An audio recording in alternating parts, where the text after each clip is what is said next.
Portrait que nous avons voulu réaliser dans leur vie quotidienne, non pas dans le privé, mais aux affaires. Michael Darmon, Jean-Dominique Lamy. Comme mannequin pour la démonstration de trucs, ça va? Mais c'est avec ce genre de démonstration qu'elle a gagné ses galons. Ce jour-là, en vol avec la patrouille de France, Michèle Alliot-Marie envoie 2 messages. Elle aime le milieu militaire et la première femme ministre de la Défense veut prendre de l'altitude. Comme dans cet Alpha Jet, Mame croit à l'accélération de sa trajectoire.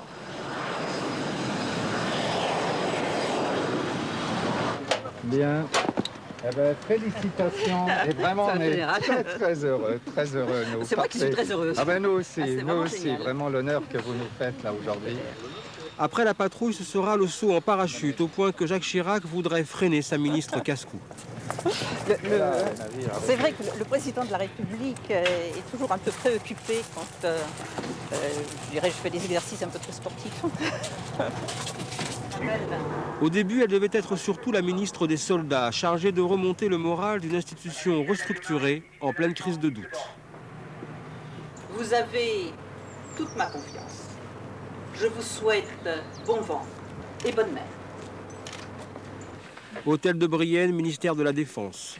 Ce déjeuner particulier avec le général Valentin, qui dirige la place de Paris, aborde la situation des officiers en opérations extérieures. Je pense qu'il faudrait probablement réfléchir sur des commandements qui sont à une certaine durée. En France, on a tendance, je dirais, à presser le citron un peu des commandants opérationnels, qui, bien évidemment, et puis reviennent crever en ayant donné un maximum, mais ça exclut toute vie de famille et des choses comme ça. Un général sur les ordres d'une ministre, la réponse militaire est toute prête. Ça ne nous a pas surpris, étant donné qu'on connaissait un petit peu le passé de Madame Alliot-Marie. Donc, ayant été en charge de la jeunesse, des sports, le milieu militaire se prêtait tout à fait à ce genre de responsabilité, à ce genre de désignation, je dirais.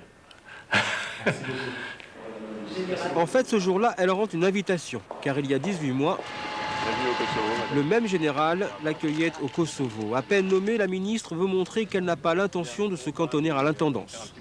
Kosovo, Arabie Saoudite, Afghanistan, ces nombreux déplacements sur les OPEX, les opérations extérieures, servent ses objectifs. Multiplier les rencontres avec des personnalités étrangères. Pour mettre dans votre bibliothèque. Et soutenir ouvertement les soldats français loin de chez eux. C'est ainsi qu'elle passe le dernier réveillon à Kaboul. Oui.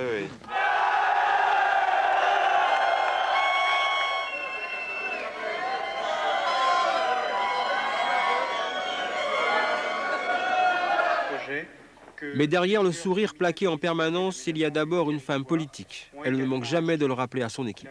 Vous avez noté sur les questions. Ah oui, bien sûr. La France, quand même, un peu plus politique. Je ne suis pas là pour faire uniquement de la technique. Daniel, cet après-midi, on se revoit pour les questions d'actualité. Entrée au cabinet d'Edgar Faure en 72, ex-maire de Saint-Jean-de-Luz, 2 fois ministre, première femme élue du RPR. Si aujourd'hui elle se tient un peu en retrait, certains précisent qu'elle est en embuscade pour l'avenir. Car avec les militaires, dit-elle, on ne fait pas de politique. En ce moment, elle se contente de défendre son budget en très nette augmentation.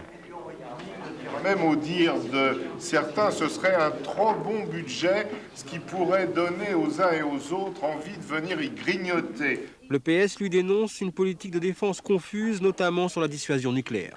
Le Premier ministre dit que la doctrine en matière de dissuasion nucléaire doit évoluer avec les événements et que Mme Alliot-Marie et M. Chirac semblent dire la doctrine est figée, ne bouge pas, c'est-à-dire que c'est la même qu'à l'époque de l'Union soviétique. on est fiers de vous, Madame la ministre. Pour l'instant, elle applique surtout une autre doctrine chiracienne, la persuasion populaire. À la sortie de la messe à Saint-Jean-de-Luz, elle s'investit pour quelques minutes dans une opération de proximité, puis la ministre de la Défense reprend sa course. Mame connaît les vertus d'un bon petit bain de foule. Ah, ça fait partie effectivement à la fois des traditions et en plus, c'est utile et agréable.